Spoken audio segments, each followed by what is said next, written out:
नमस्कार दोस्तों, आप सभी का स्वागत है टेक्नोलॉजी केड़ा चैनल में। और इस वीडियो में मैं आज आप लोगों को बताने की कोशिश करूंगा कि टेक्स्ट बॉक्स और लेबल को कैसे बाइंड करें। अगर आप लोग विंडोज़ फॉर्म जो फॉर्म नंबर 4 है, अगर आप लोग उसे ध्यान से देखें तो मैं टेक्स्ट बॉक्स और लेबल को ऑलरेडी बाइंड कर चुका हूँ। ये टेक्स्ट बॉक्स होते हैं और ये लेबल आप मान सकते हैं जो बटन कंट्रोल है। तो इनको हम लोग एंटिटी फ्रेमवर्क से भी बाइंड करके आप लोगों को बता दूंगा अभी, और आप लोगों को सीक्वल सर्वर से भी बाइंड करके बता दूंगा कि सीक्वल सर्वर में आप लोग कैसे बाइंड करें। ठीक है, तो हम लोग इस फॉर्म को थोड़ा सा बड़ा कर लेते हैं और आप लोगों को बता देते हैं कि आप लोगों को सॉन्ग का टाइटल और डिस्क्रिप्शन जो है वो बाइंड करना है। ठीक है, तो जो टाइटल और डिस्क्रिप्शन, देखिए टेक्स्ट बॉक्स तो बाइंड है, लेकिन हम लोग यहाँ पर आप लोगों को क्लियरली दिखा देते हैं कि ये तो मेरे पास एक टेक्स्ट बॉक्स है। मैं यहाँ पर टेक्स्ट बॉक्स लिखता हूँ और यहाँ पर एक टेक्स्ट बॉक्स आ गया मेरे पास। इस टेक्स्ट बॉक्स को कैसे बाइंड करना है? एंटिटी फ्रेमवर्क के जरिए। या तो आप लोग बटन क्लिक पर भी बाइंड कर सकते हैं, किसी भी इवेंट के ऊपर आप लोग बाइंड कर सकते हैं, या आप लोग जो है पेज लोड के ऊपर भी बाइंड कर सकते हैं। तो हम लोग पेज लोड के ऊपर बाइंड कर लेते हैं। ये फॉर्म लोड होगा, अगर आप लोग फॉर्म के ऊपर डबल क्लिक करेंगे तो फॉर्म नंबर 4 जो है वो लोड हो जाएगा। देखिए, हम लोगों को एंटिटी फ्रेमवर्क के जरिए अगर बाइंड करना है तो आप लोगों को ये चीज़ें जो है यूज़ करनी होंगी। क्या यूज़ करना होगा? आप लोगों को सॉन्ग टेबल जो है और जो कॉन्टेक्स्ट क्लास है आप लोगों की सॉन्ग डीबी एंटिटी 3 वो इस्तेमाल में लेनी होगी। तो मैंने देखिए यहाँ पर ये दोनों क्लासेस जो हैं वो इस्तेमाल में ली। ठीक है, इन दोनों के ऑब्जेक्ट मैंने बना लिए, नए ऑब्जेक्ट हमारे पास बने हैं और इस ऑब्जेक्ट के ज़रिए हम लोग जो हैं इसके डाटा को रिट्रीव करेंगे और वहाँ पर हम लोग वैल्यू को डाल देंगे, या हम लोग इसकी वैल्यू को एक बार हटाते हैं, सिर्फ कॉन्टेक्स्ट क्लास की बात करते हैं। यहाँ पर हम लोग लिखते हैं वेर सॉन्ग, एक सॉन्ग निकालना है। ठीक है, या तो हम लोग सारे सॉन्ग्स निकाल सकते हैं या एक सिंगल सॉन्ग आप लोगों को निकालना है। सारे सॉन्ग्स अगर आप लोगों को निकालना है तो हमारे पास यहाँ पर क्या है? हमारे पास टेक्स्ट बॉक्स है जो एक सिंगल वैल्यू को दिखा सकता है, लेकिन एक ही लाइन में दिखाएगा। ये मल्टीपल वैल्यूज़ को अगर आप लोगों को दिखाना है तो या तो उसे कोमा से सेपरेटेड कीजिए, फिर आप लोग टेक्स्ट बॉक्स में उसे बाइंड कीजिए 1 बाई 1। तो ऐसे भी कर सकते हैं। और अगर हम लोग इसे मल्टी लाइन कर लेते हैं तो हम लोग एक के साथ मल्टीपल हम जो है वो बाइंड कर सकते हैं। तो हम लोग मल्टीपल बाइंड कर लेंगे यहाँ पर। ठीक है, लेकिन हम लोग उसे स्टोर करेंगे कहीं ना कहीं। तो हम लोग कैसे फाइंड आउट करेंगे? obj dot song tables dot to list. अब मेरे पास यहाँ पर पूरी की पूरी लिस्ट आ गई है, सॉन्ग के नाम से आ गई। इस सॉन्ग के अंदर मेरे पास जितने भी सॉन्ग्स हैं उनकी सभी की लिस्ट आ जाएगी। सपोज मेरे पास 2 सॉन्ग्स हैं, उनकी सभी की लिस्ट आ जाएगी। अब मैं लिस्ट आई है मतलब सॉन्ग्स आए हैं हमारे पास। ठीक है, फॉर ईच लूप यहाँ पर अप्लाई करूँगा। Where item in collection, collection क्या है हमारे पास? हमारे पास है सॉन्ग्स। ठीक है, 1 बाई 1 मैं टेक्स्ट बॉक्स के ऊपर ये जो है वो बाइंड करता जाऊँगा और उन सभी की वैल्यू जो है वो यहाँ पर पेस्ट करता जाऊँगा। ऐसे आप लोग कह सकते हैं। तो मैं यहाँ पर लिखता हूँ, यहाँ पर एक स्ट्रिंग वैल्यू जो है मैं ऐड कर लेता हूँ, string str equals to string dot empty.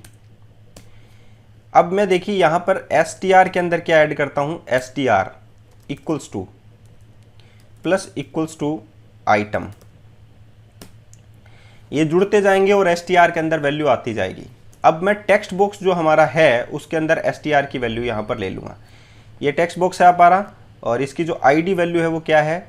इसकी आईडी वैल्यू है टेक्स्ट बॉक्स 1। तो यहाँ पर मैं लिखता हूँ टेक्स्ट बॉक्स 1 डॉट टेक्स्ट, उस पर क्या जाना चाहिए? str।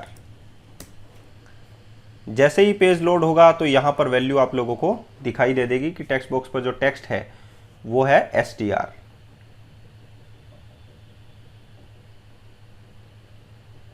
ये देखिए, test app windows form 1 dot songs dot table, यहाँ पर आया आप लोगों के पास डॉट टेबल।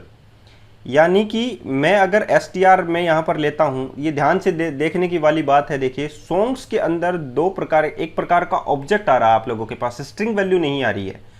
तो सॉन्ग्स डॉट में यहाँ पर उसकी क्या ले लूँगा? यहाँ पर उसका नाम मुझे लेना है, या तो टाइटल या डिस्क्रिप्शन। सॉन्ग्स डॉट, सॉन्ग्स के अंदर आप लोगों के पास पूरा का पूरा ऑब्जेक्ट है। ये याद रखने की वाली बात आप लोगों को समझनी होगी कि सॉन्ग्स डॉट यहां पर मुझे क्या लेना होगा? Dot select x tens to x dot title dot to list.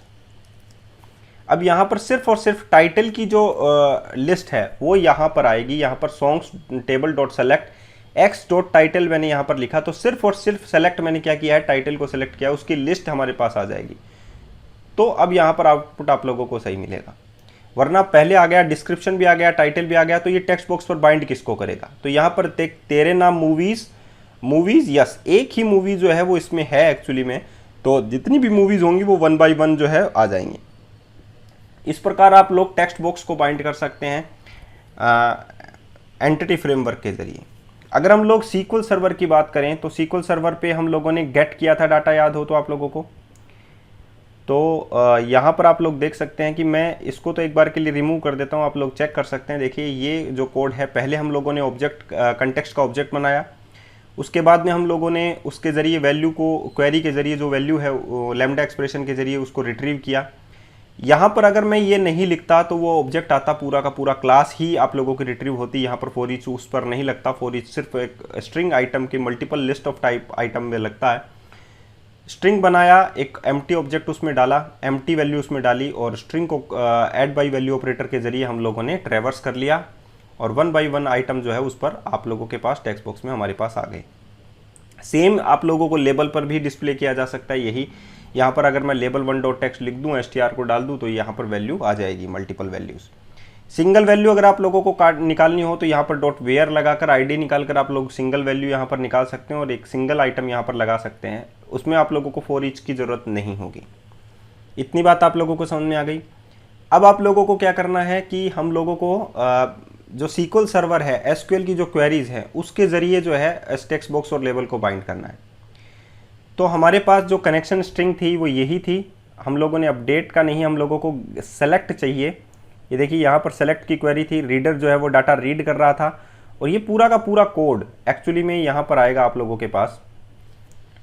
मैं इसको रिट्रीव कर लेता हूँ। यहाँ पर आईडी की वैल्यू जो है वो दी गई है, देखिए मैं दोबारा से आप लोगों को दिखा देता हूँ। इसमें यहाँ पर कॉन्फ़िगरेशन मैनेजर कनेक्शन स्ट्रिंग बनी, डिफ़ॉल्ट कनेक्शन बना, सॉन्ग्स टेबल डॉट वेयर, यहाँ पर ये लगा आईडी की हम लोगों को ज़रूरत नहीं है, हमारे को सभी के सभी डाटा जो है वो चाहिए हैं, तो हम लोगों ने सॉन्ग्स टेबल के सभी डाटा हम लोगों ने पिक कर लिए। कोई ज़रूरत नहीं है इसकी पैरामीटर्स डॉट विद वैल्यू की, क्योंकि यहाँ पर कोई पैरामीटर ही नहीं बना है। आप लोग पीछे वाले ट्यूटोरियल्स देख सकते हैं, उसमें सभी क्लियर है। एग्जीक्यूट रीडर मैंने किया, 1 बाई 1 हम लोगों ने डाटा को रीड किया। हमारी जो वैल्यू हम लोगों को चाहिए है वो टेक्स्ट बॉक्स के जरिए हम लोगों को चाहिए है, ठीक है। तो यहाँ पर हम लोगों को टाइटल एक्चुअली में चाहिए है, तो प्लस इक्वल्स टू हम लोग यहाँ पर लगा सकते हैं, और यहाँ पर टेक्स्ट बॉक्स 1 डॉट टेक्स्ट लिख सकते हैं। उस पर बाइंड हो जाएगा टाइटल 1 बाई 1 रीड होकर, ठीक है। अब हम लोग फिर से इसको स्टार्ट करते हैं और हम लोग इसको भी चेक कर लेते हैं कि फॉर्म फॉर लोड जो है वो उसके लिए हो गया क्या। यस, तेरे नाम मूवी, यस। तो इस प्रकार आप लोग जो हैं एसक्यूएल का भी इस्तेमाल करके लेबल और टेक्स्ट बॉक्स को बाइंड कर सकते हैं। सिर्फ यहाँ पर आप लोगों को टेक्स्ट बॉक्स की जगह लेबल लिखना होगा और यहाँ पर टेक्स्ट बॉक्स लिखना होगा। तो सीक्वल सर्वर के थ्रू अगर आप लोग करना चाहते हैं तो ये कीजिए, और एंटिटी फ्रेमवर्क के जरिए अगर आप लोग करना चाहते हैं तो आप लोग जस्ट इससे पहले वाला जो कोड है वो आप लोग राइट कर सकते हैं। ये वाला जो कोड है आप लोग एंटिटी फ्रेमवर्क के जरिए इस्तेमाल में ले सकते हैं अगर टेक्स्ट बॉक्स और लेबल को बाइंड करना हो तो विंडोज़ फॉर्म के अंदर मैंने आप लोगों को बताया है कि लेबल और टेक्स्ट बॉक्स को कैसे बाइंड करते हैं। अगर आप लोगों को कोई प्रॉब्लम हो तो प्लीज़ मुझसे कंसल्ट करें, मुझसे डिस्कस करें कि मुझे ये प्रॉब्लम आ रही है विंडोज़ फॉर्म के अंदर। मैं हेल्प करूंगा आप लोगों की कमेंट के जरिए या आप लोगों को लाइव सेशन देकर। आज के लिए इतना ही, फिर मिलते हैं नई वीडियो के साथ। धन्यवाद।